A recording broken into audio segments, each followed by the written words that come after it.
c'est toi qui es l'auteur de toutes choses, c'est toi qui as permis que nous soyons réunis ce soir au nom de Jésus-Christ notre Seigneur.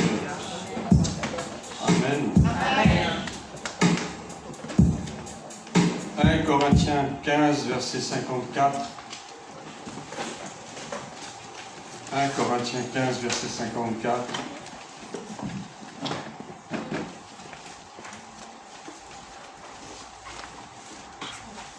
C'est le verset qui nous a été communiqué pour ce séminaire. Je vais commencer par là. Je lis la parole du Seigneur. Lorsque ce corps corruptible aura revêtu l'incorruptibilité et que ce corps mortel aura revêtu l'immortalité, alors s'accomplira la parole qui est écrite. La mort a été engloutie dans la victoire. Ô mort, où est ta victoire? Ô mort, où est ton aiguillon? Amen. Amen. Vous pouvez vous asseoir. Ici, il est question de corruption. Corruption, qu'est-ce que ça veut dire, corruption? Si l'on en croit les définitions du dictionnaire, la corruption, c'est l'altération d'une substance ou d'un organe, d'un organisme par décomposition. Ça va jusqu'à la putréfaction. On connaît bien ça quand on achète une denrée alimentaire et qu'on la laisse pendant un certain temps, un certain nombre de jours sans s'en occuper, ça finit par pourrir. C'est ça la corruption. C'est également, ça concerne également une certaine déchéance morale, la déchéance des mœurs. Je peux vous dire par exemple que le monde est corrompu. Le monde a perdu tout repère moral. Le monde, maintenant, appelle le mal bien et le bien mal. Et ça, c'est un signe évident de corruption.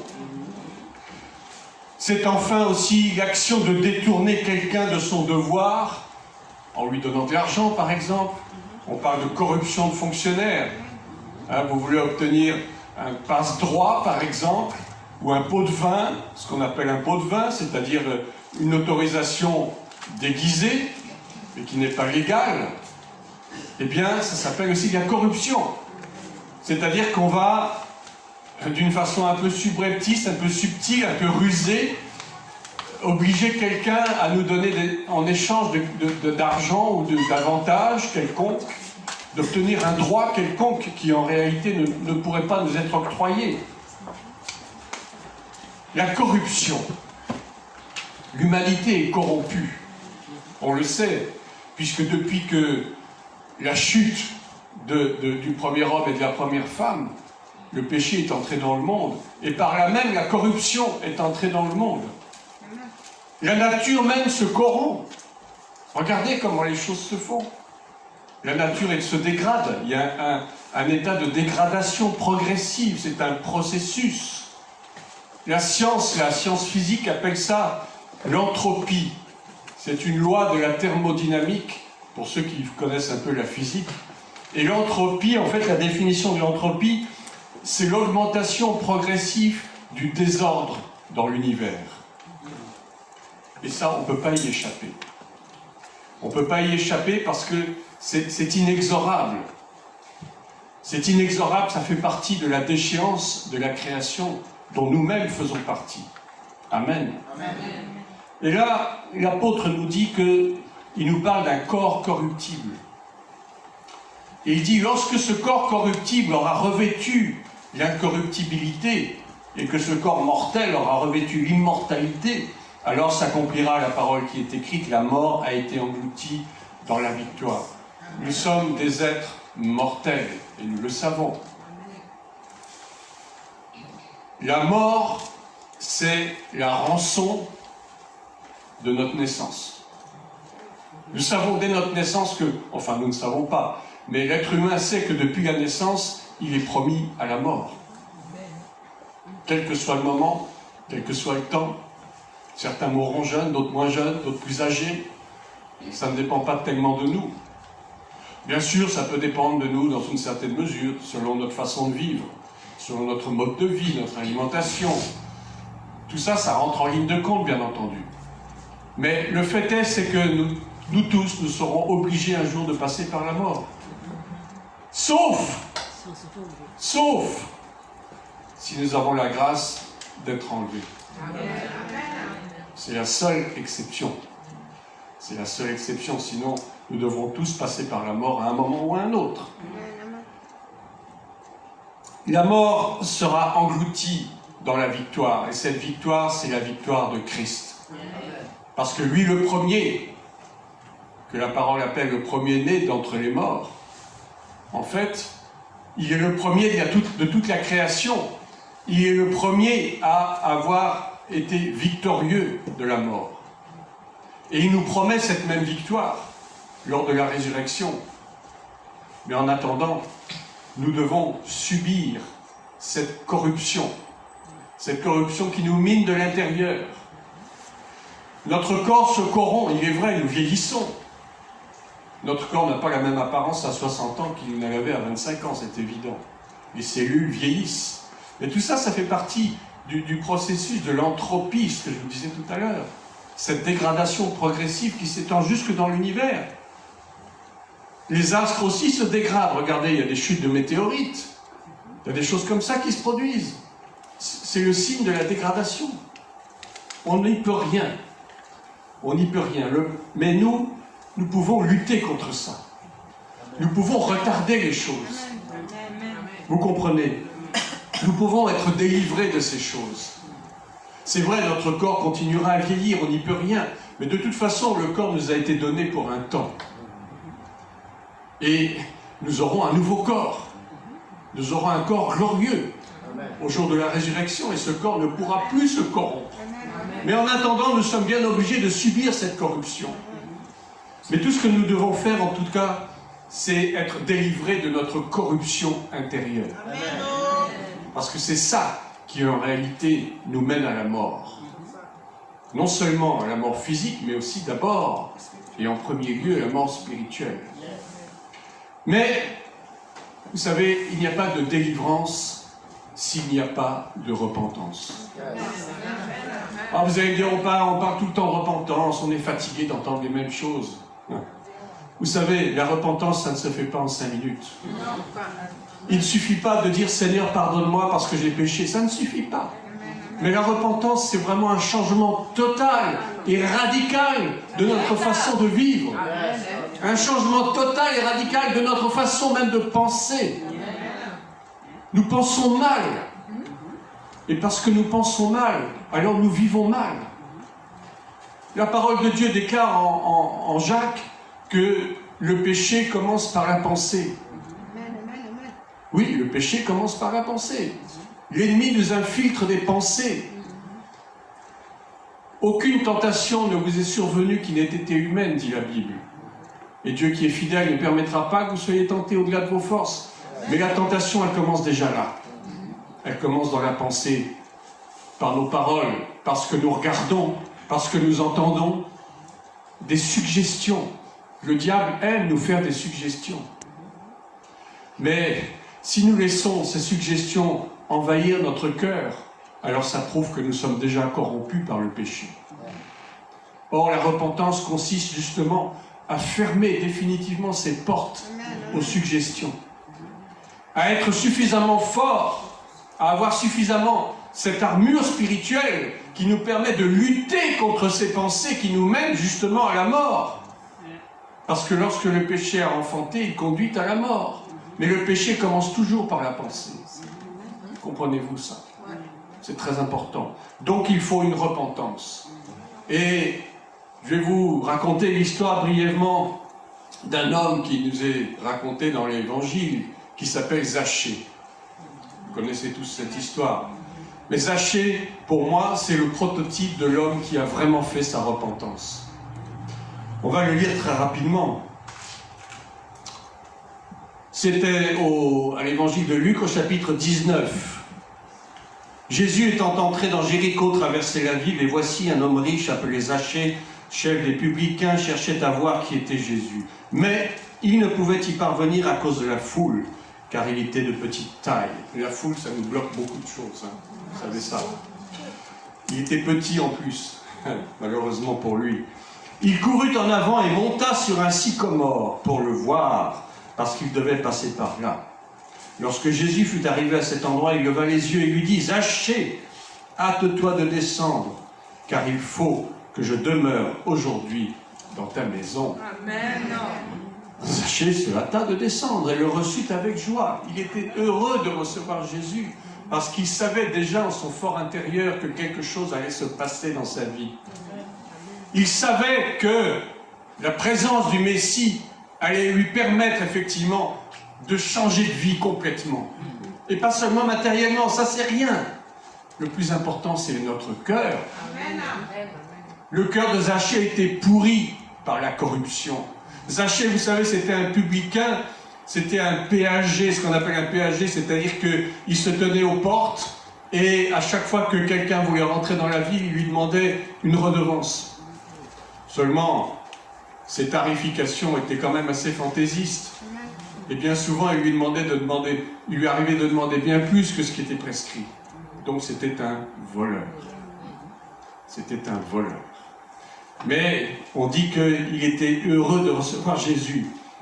Voyant cela, tous murmuraient et disaient « Il est allé loger chez un homme pécheur. » Vous voyez comment les gens sont mauvais. Les gens sont mauvais. Ah, ils mangent avec les publicains, avec les pharisiens, avec les prostituées. Oui, mais est-ce que Jésus est venu pour les gens bien portants? Non. Il n'est dit, je ne suis pas venu pour les bien portants, mais pour les malades. Et nous sommes tous malades. Parce que nous sommes tous corrompus par ce venin qu'est le péché. Jésus lui dit, le salut est entré aujourd'hui dans cette maison, parce que celui-ci est aussi un fils d'Abraham. Car le Fils de l'homme est venu chercher et sauver ce qui était perdu. Est-ce qu'il a eu besoin d'entendre que Jésus lui dise « Repens-toi » ? Il n'a même pas eu besoin. Lui-même, de sa propre autorité, on dit il s'est tenu devant le Seigneur. Nous devons apprendre à nous tenir devant le Seigneur. Nous n'avons pas besoin que quelqu'un nous dise « Ah, il faut que tu demandes pardon pour ceci, pour cela. Ah, il faut que tu te repentes. » Ça doit venir de nous-mêmes. Et si ça ne vient pas de nous-mêmes, c'est que notre cœur est vraiment corrompu à 100%, à 1000%. Mais là, Zachée, il s'est senti attiré par cette personne, par ce Christ, par ce Messie. Et il s'est dit intérieurement, si aujourd'hui je ne change pas, c'est que je ne changerai jamais. Et aujourd'hui, mes frères, mes sœurs, il faut que nous changions. Mais d'une façon radicale. Pas pour 5 minutes, pas pour une semaine, pas pour un mois, même pas pour 5 ans. Mais il faut que notre repentance soit sincère et définitive. Si nous nous libérons de la corruption, il ne faut plus que la corruption revienne encore en force. La parole de Dieu nous dit, lorsqu'un homme fort a quitté la maison, mais que cette maison, il retrouve cette maison balayée et ornée, il revient avec cet esprit méchant, encore pire. Et la situation de cette personne est pire encore. C'est-à-dire que si nous nous repentons, et qu'après nous reprenons le cours de la vie comme c'était, oh finalement, c'est pas grave, je peux recommencer, de toute façon j'aurai toujours l'occasion de me repentir une deuxième fois. Mais ça ne peut pas marcher avec Dieu. Ça ne peut pas marcher. Tu peux demander 500 000 fois pardon pour le même péché. Ça veut dire que tu ne t'es jamais repenti. Ça veut dire que ta repentance n'était pas sincère. La Bible nous dit que Zachée est monté dans un sycomore. J'ai fait une petite recherche, ça m'a intéressé. Vous savez, le sycomore, c'est cet arbre qu'on trouve en Israël, qui s'appelle le figuier d'Égypte aussi. C'est un figuier, en fait. C'est une espèce de figuier. Et il a des particularités, cet arbre. Il a un bois qui ne pourrit pas. C'est un bois imputrescible, qui ne pourrit pas. Et deuxième particularité, lorsque l'on coupe ses branches, les branches repoussent. C'est intéressant.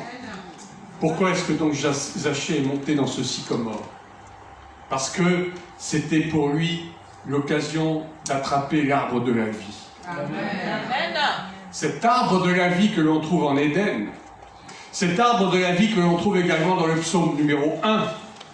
Heureux l'homme Heureux l'homme qui ne marche pas selon le conseil des méchants, qui ne s'arrête pas sur la voie des pécheurs et qui ne s'assied pas en compagnie des moqueurs, mais qui trouve son plaisir dans la loi de l'Éternel et qui la médite jour et nuit.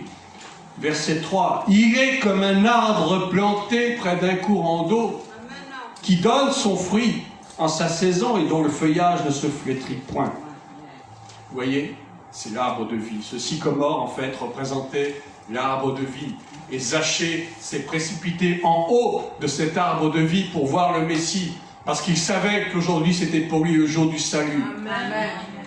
Cet arbre, c'est l'arbre de vie, c'est l'arbre de l'incorruptibilité par rapport à l'arbre de la connaissance du bien et du mal, auquel malheureusement Adam et Ève ont goûté. Et cet arbre de la connaissance du bien et du mal, c'est l'arbre de la corruption, c'est l'arbre du péché. Parce que le fait de connaître le bien et le mal fait que nous aurons souvent tendance à aller plutôt vers le mal que vers le bien. Et ce que je vous disais en préambule, le monde appelle le bien mal et le mal bien. On trouve ça dans Ésaïe 5, verset 20. Malheur à ceux qui appellent le mal bien et le bien mal, qui changent les ténèbres en lumière et la lumière en ténèbres. Vous ne trouvez pas que notre société est en plein dedans? L'avortement, oui, c'est un bien pour les femmes. Ça leur donne l'occasion de choisir quel genre de vie elles veulent. Si elles ne veulent pas d'enfants, elles n'auront pas d'enfants. Oui, l'euthanasie, c'est bien. On aide les personnes à mourir pour leur éviter de souffrir. Ah, c'est très bien. Oui, le mariage pour tous, c'est magnifique. Après tout, quand il y a de l'amour, on peut tout excuser. Que deux hommes s'aiment, après tout, c'est si beau. Et puis après, on leur donne le droit d'avoir des enfants. Quelle corruption. Ce monde est vraiment corrompu jusqu'à la moelle. Et mes bien-aimés, nous sommes en train de payer ces choses-là. Le monde est en train de payer ces choses-là, gravement. Les 10 plaies d'Égypte sont en train de revenir, en force. Les incendies en Australie. Ensuite, il y a eu des invasions de chauves-souris. Il n'y a pas longtemps, vous avez des invasions de criquets en Afrique, qui sont en train de dévorer l'équivalent de leur propre poids en nourriture. Chaque jour, ils ont déjà dévoré plus de 400 000 tonnes de nourriture. Des catastrophes sans précédent. Et aujourd'hui, on a ce virus qui couronne le tout. Et comme je le disais dimanche, c'est pas fini. C'est pas fini. Mais vous savez, Dieu est en train de juger la terre. Il est en train de juger la terre parce que la terre est arrivée à un tel point de corruption que Dieu n'en peut plus. Il n'en peut plus de voir le péché nous souiller. Il n'en peut plus de voir le péché rentrer dans l'Église. Or, le jugement va aussi commencer par la maison de Dieu. C'est pour ça que nous devrions prendre garde à nous-mêmes. D'abord, ôte la poutre que dans ton œil avant d'aller enlever la paille de ton voisin. C'est ça la vraie repentance. S'examiner d'abord soi-même et reconnaître, oh Seigneur, je suis un abominable pécheur. Depuis ma naissance, j'ai été trouvé pécheur. Le psaume 51 le dit. Dès le sein de ma mère, j'ai été trouvé pécheur. Même si j'étais dans l'ignorance étant un bébé, j'étais quand même loin de la loi de Dieu. Sans le savoir. Et j'ai grandi là-dedans, j'ai grandi dans l'ignorance. Peut-être mes parents n'étaient pas croyants. Ils n'ont pas pu m'enseigner ces choses. Mais ça faisait quand même de moi un pécheur. Et jusqu'à aujourd'hui, je suis toujours pécheur. Si je n'ai pas compris qu'il faut que je fasse un retour complet, une métanoïa, un changement radical dans ma façon de penser d'abord. On ne peut bien agir que si l'on pense bien d'abord. L'action suit la pensée, mais si la pensée est mauvaise, l'action sera mauvaise. C'est évident. Donc aujourd'hui, je vais conclure là-dessus. Il faut absolument que nous nous repentions, mais d'une façon radicale. Et c'est à ce prix seul que la délivrance nous l'obtiendrons. Et si nous voulons l'explosion, comme cela nous est dit, non pas l'explosion comme le monde l'entend, c'est-à-dire une explosion de péché, le monde est en train d'exploser de mal, d'abomination.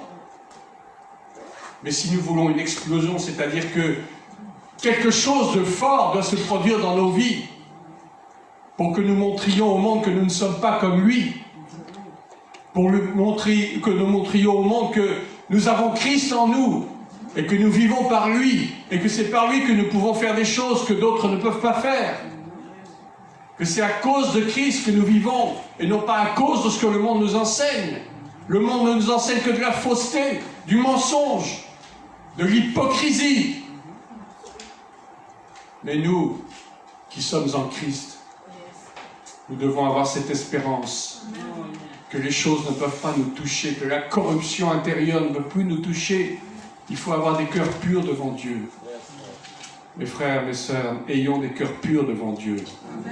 Parce que si nos cœurs sont purs, tout le reste suivra. Et le Seigneur nous bénira. Amen. Amen. Alors nous allons maintenant prier, demander au Seigneur vraiment de mettre en nous cet esprit de repentance. Sincère, pas pour 5 minutes, pas pour 5 jours, pas pour 5 mois, mais pour tout le temps qu'il nous reste à vivre. Dans ce monde déchu et corrompu. Mais ne soyons pas comme le monde. Nous sommes la lumière du monde. Mais non, malheureusement, le monde veut être la lumière des chrétiens. Mais ça ne marche pas comme ça. Amen.